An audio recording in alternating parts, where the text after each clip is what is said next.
Hello everyone, welcome to the podcast. This podcast is about the short novel by Ernest Hemingway. For other uses, see The Old Man and the Sea.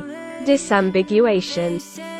The Old Man and the Sea. The Old Man and the Sea is a novella written by the American author Ernest Hemingway in 1951 in Cayo Blanco, Cuba, and published in 1952. It was the last major work of fiction written by Hemingway that was published during his lifetime.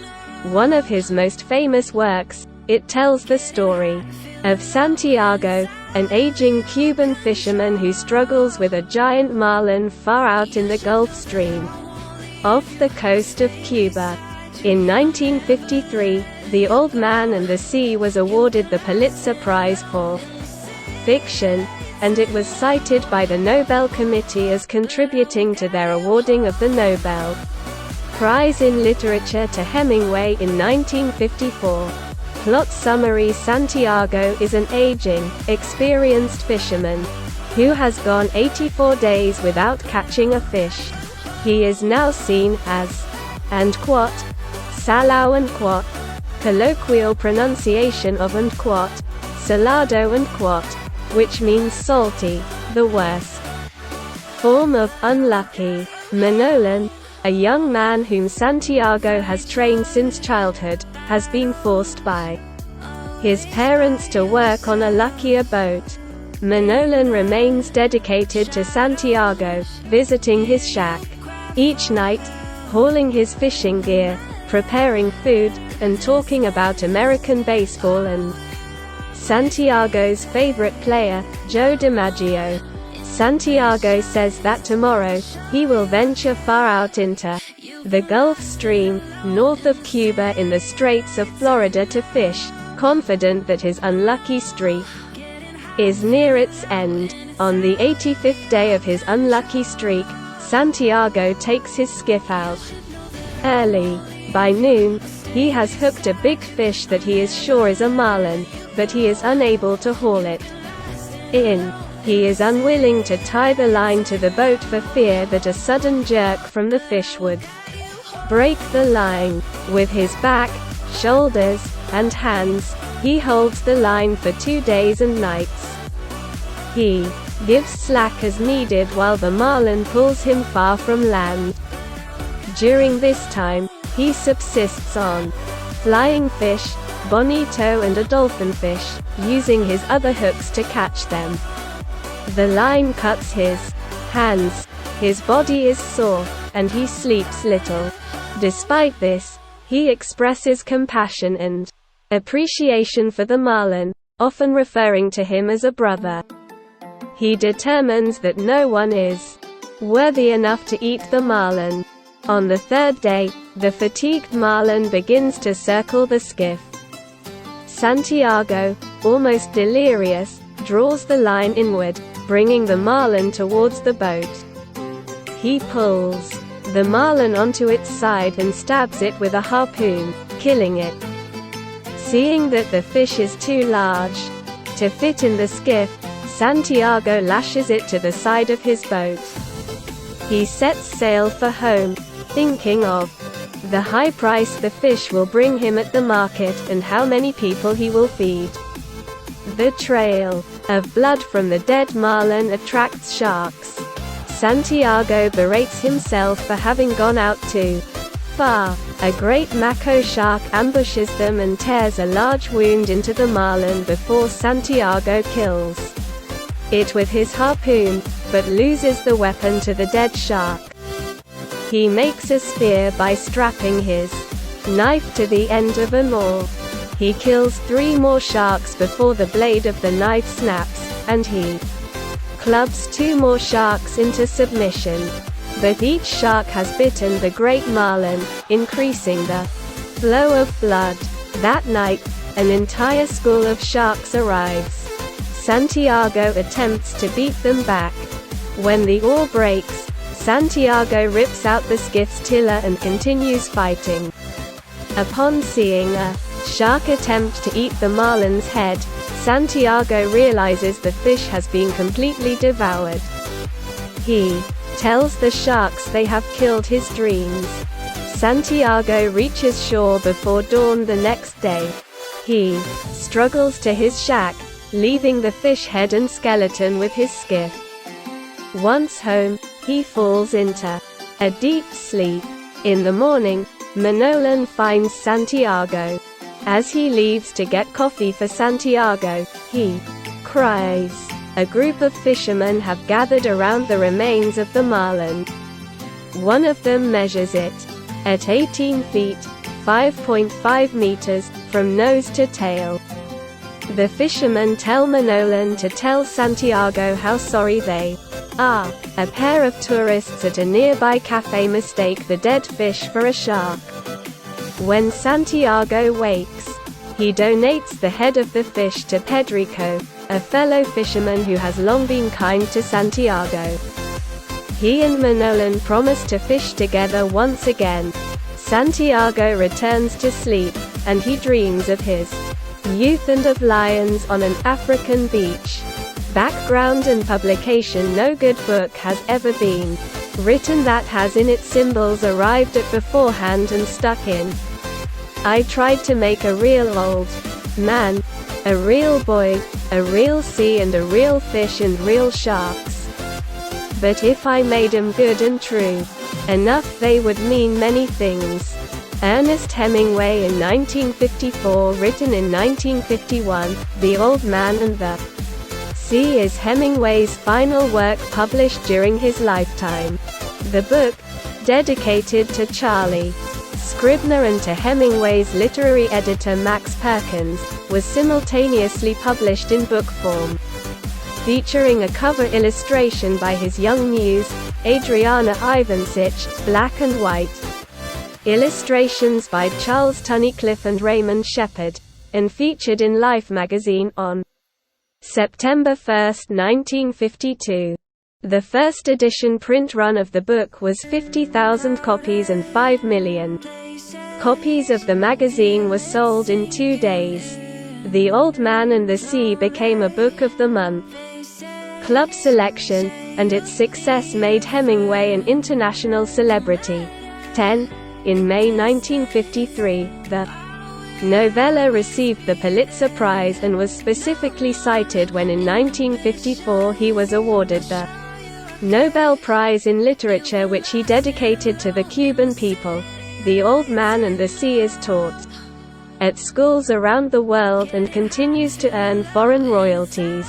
Literary significance and criticism. The Old Man and the Sea served to reinvigorate Hemingway's literary reputation and was greeted with relief by some critics who had been dismayed by his last full-length novel Across the River and Into the Trees and believed Hemingway was a spent force.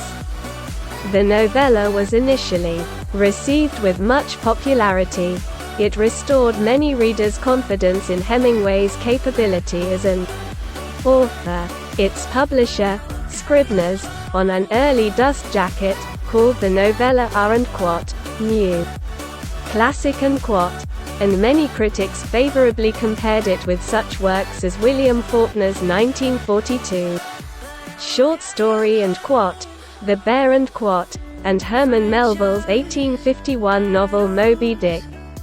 Several critics note that Santiago hails from the Canary Islands, and that his Spanish origins have an influence in the novella, and quote, Santiago is a Spaniard living in Cuba, and quote, Jeffrey Herlihy comments, and his and quote, Spanish self is an absent but ever-present factor in the novel, and quote, after immigrating to Cuba in his 20s, he has adopted Cuban dress, food preferences, and unquote, speaks 2 dialects of the Spanish language, and quote, every night Santiago dreams about Spain, and this unquote, nostalgic reminiscing, which is for the Canary Islands, not Cuba, evidences the resonant influences of his Spanish, Canarian identity, foregrounding the migrant experience of the Old Man as a concealed foundation to the novella. Unquote. 14. His biography has many similarities to that of Gregorio Fuentes, Hemingway's first mate. Ernest Hemingway and Henry, unquote, Mike unquote, strata with the remaining 500 pounds of an estimated 1,000 pounds marlin that was half-eaten by sharks before it could be landed in the Bahamas in 1935. See Pilar for details of this episode. Gregorio Fuentes, who many critics believe was an inspiration for Santiago, was a blue-eyed man born on Lanzarote in the Canary Islands. After going to sea at age 10 on ships that called in African ports, he migrated permanently to Cuba when he was 22. After 82 years in Cuba, Fuentes attempted to reclaim his Spanish citizenship in 2001. Critics have noted that Santiago was also at least 22 when he immigrated from Spain to Cuba, and thus old enough to be considered an immigrant, and a foreigner, in Cuba. Hemingway at first planned to use Santiago's story, which became The Old Man and the Sea, as part of an intimacy between mother and son.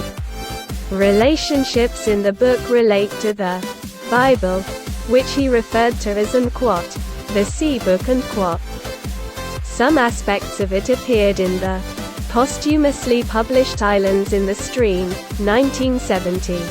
Hemingway mentions the real-life experience of an old fisherman similar to Santiago and his marlin in unquote, on the blue water, a Gulf Stream.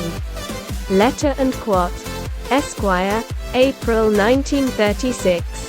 Joseph Waldmere's 1957 essay unquote, Confiteor Hominem, Ernest Hemingway's Religion of Man unquote, is a favorable critical reading of the novel, and one which has influenced later analysis.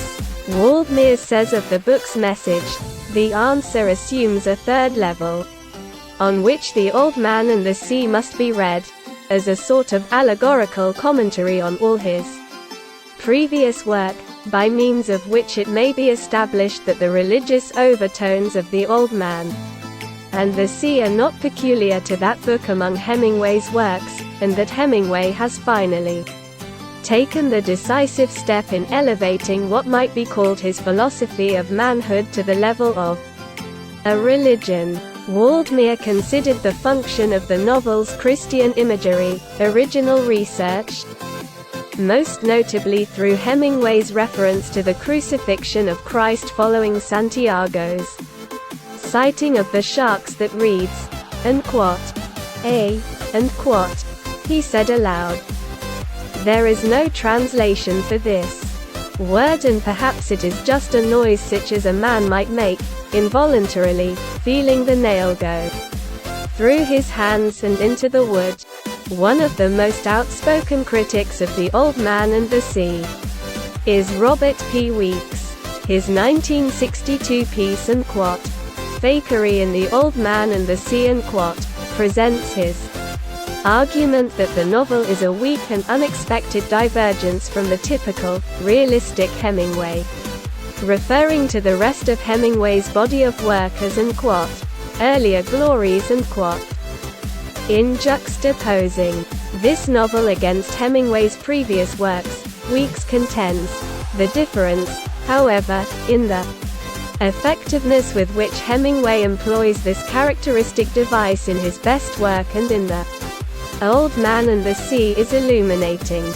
The work of fiction in which Hemingway devoted the most attention to natural objects, The Old Man and the Sea, is pieced out with an extraordinary quantity of fakery, extraordinary because one would expect to find no inexactness, no romanticizing of natural objects in a writer who loathed W. H. Hudson, could not read Thoreau, deplored Melville's rhetoric in Moby Dick, and who was himself criticized by other writers, notably Faulkner, for his devotion to the facts and his unwillingness to invent.